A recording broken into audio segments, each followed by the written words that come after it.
Hey YouTube, it's Seth. Today I'm going to show you a tool that will make your Handplane, Paipo, Alaia, Olo making so much easier when we're talking about the rails. When you're foiling it by hand, you want to be able to do it fast and efficient. And I've seen a lot of guys taking the same ruler right here, the 12-inch, going down the board and marking every piece. That takes way too long. I gave that up 5-6 years ago. This is my old one. Very simple, 90 degrees, nothing to it. Very easy, simple technology. I've never seen anyone do this. This is just a personal tool I use. And what it is, it's a system of holes. You can see the light coming through. That you're going to take a pencil, put it through. You can see it sticking out on this side. And this is just a template for one of my hand planes that I use.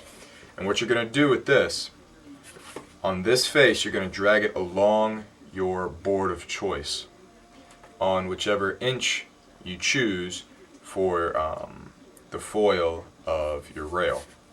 So along this template, I'm going to take it and mark out where I want my 1-inch rail.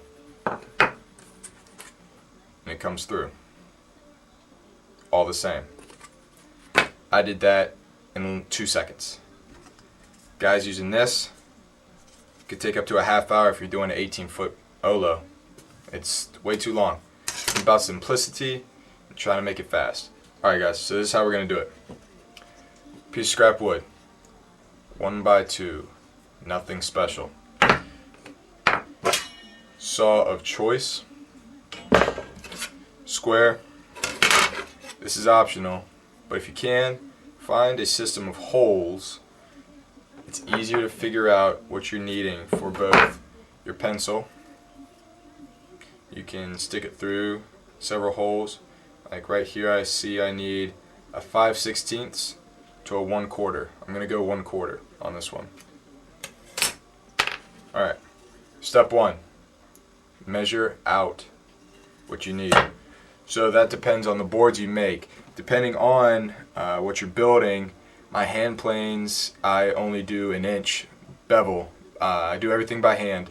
But you know, it's the size of your hand. You don't need a huge curve on the side of it. The Olo I have coming up, I'm probably going to take that all the way up to 4 or 5 inches on some sections. So this top rail is up to you. You could go all the way up to a foot. It's a huge board, but you can do it. Alright, so what I'm going to do is actually take mine up to 6. This one's 5, it's old. I'm going to show you all how to make the new one. So, take your handy dandy ruler. Now I'm going to go to 6 plus, if you all don't know dimensions of strips, if it says 1 inch, it means 3/4. So I'm going to go to 6 inches. And then over 3/4 to 6 3/4. Make a mark. Take my square. Draw a line and cut.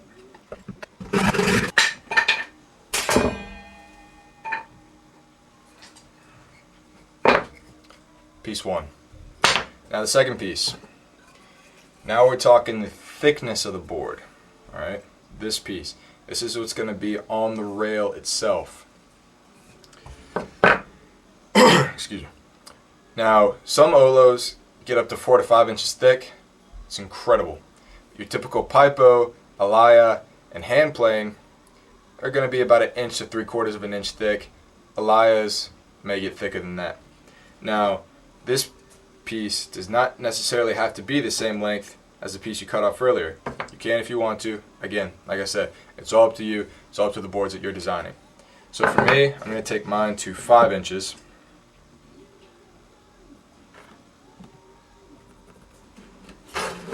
Repeat the same steps with the square and the saw.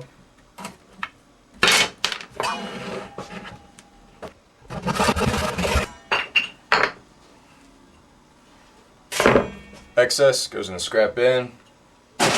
Save it for your hand planes later. Alright.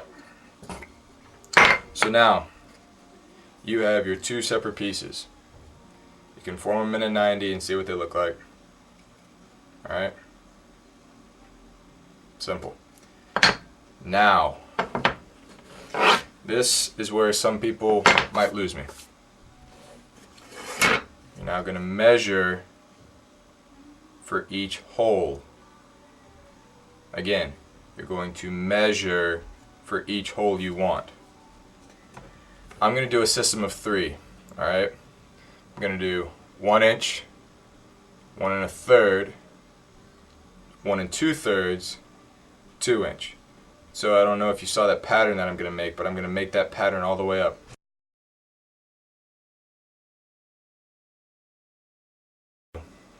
Like I said. Alright, so marking the system, I'm going to make a mark at 1 inch, mark at 1/3, mark at 2/3. I'm going to work my way up, marking at every third.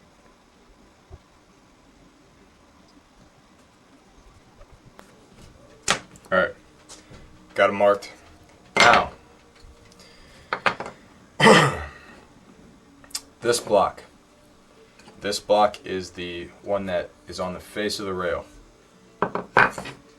Like I said earlier, we're talking about thickness, okay? So with this one, your inch of thickness, say you want to put the center line at 1 inch. You want to start that hole 3/4 plus, okay? So if I want my 1 inch hole, I have to mark it at 1 3/4.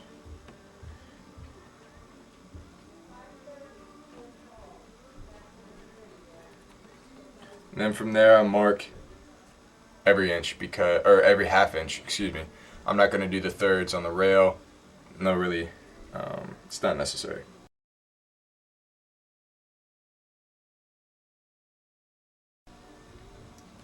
Again, that's my personal thing. You do your own thing, you do you, we'll be alright. Alright. So, I'm going to take my square, just kind of center everything, just easier. What I'm going to be using is your standard drill. You can, if you got the hand drill, you can lean over it and, you know, crank it out this way, but I'm going to put a drill on a drill press jig and just crank them down.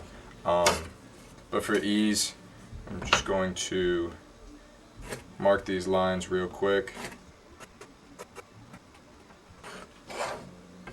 And the same on the top. That's going to be on the deck.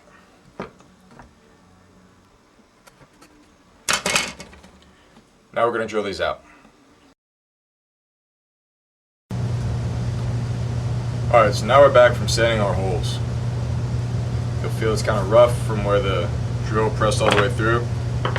Now what you can do is take your sanding block, lay it down, and sand it. Get all the grit off of it.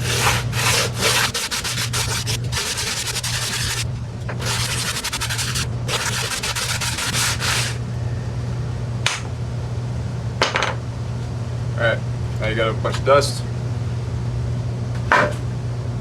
Just get rid of that. Clean up the work surface. Now, we're going to join these two together. Now, there's different types of joiner you can use. You can use screws, nails, and glue. Just don't use all three unless you only have one screw, one nail, and a little bit of glue. We're going to use glue and some nails. So, like I said earlier, we were talking about the side that faces the rail is going to hold the side that faces the deck. So you want this side on it. So now we're going to do that. Alright, got your glue of choice. Hammer. I went ahead, saved some time, and I just pre-sunk the nails in just so it's a quick tap and they're in. Open it up. All you need is a little bead.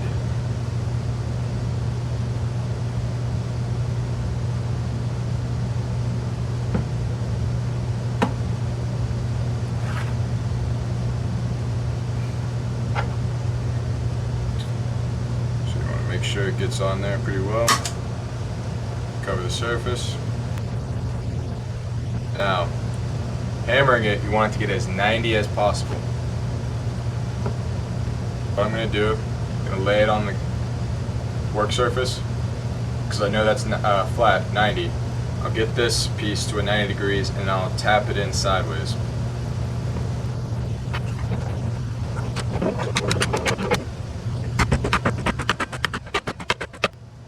Alright, so once you've made it all the way through, you're going to just clean it up.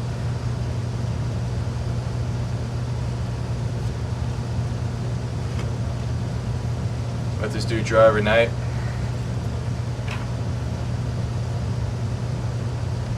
Got yourself a marker. Alright, pretty easy. It's not need to be complicated. If you want to make it look pretty, go for it. Personally, my workshop's in my basement. No one sees it but me. I'm just worried about it works, not making it pretty. About making the boards pretty. Alright, stay tuned.